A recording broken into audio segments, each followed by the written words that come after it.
قادیانیوں کا معاملہ یہ ہے وہ مائنورٹی بھی نہیں ہے اگر اور مسلمان بھی نہیں ہیں. بہت ساری کمیونٹیز جو ہیں جنہوں نے پاکستان بن تو گیا پاکستان کو تسلیم نہیں کیا. اس میں سب سے بڑی کمیونٹی جو ہے وہ بدقسمتی سے مرزائی اور قادیانی ہیں. انگریزوں نے مسلمانوں کے اندر ایک گروہ بنا لیا تھا کہ یہ ہمارے چوزن مسلمز ہیں اور ان کو پیٹرنائز کرتے تھے. پھر انہیں یہ ہوتا تھا کہ مسلمان جو ہے اس کی غیرت قرآن پڑھ کے بڑی جلدی جاگ جاتی ہے, حضور صلی اللہ علیہ وسلم کی محبت جاگ جاتی ہے. تو انہوں نے کہا جی آج سے جہاد منسوخ لہٰذا لڑائی مار کٹائی بات کرو.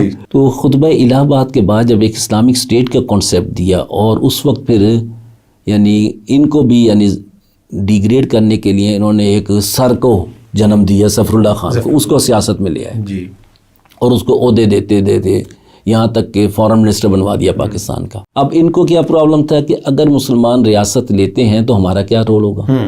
انگریزوں نے کہا جی گھس جاؤ اس کے اندر. تو یہ تعداد میں تھوڑے ہیں مگر شر پھیلانے میں استعداد ان کی زیادہ ہے. بنیادی طور پر یہ ایک سیاسی تحریک ہے جو پاکستان میں جونکوں کی طرح پاکستان کو چمٹی ہوئی ہے. اس کا تدارک سلیقے قرینے سے کرنا چاہیے, سوجھ بوجھ کے ساتھ کرنا چاہیے.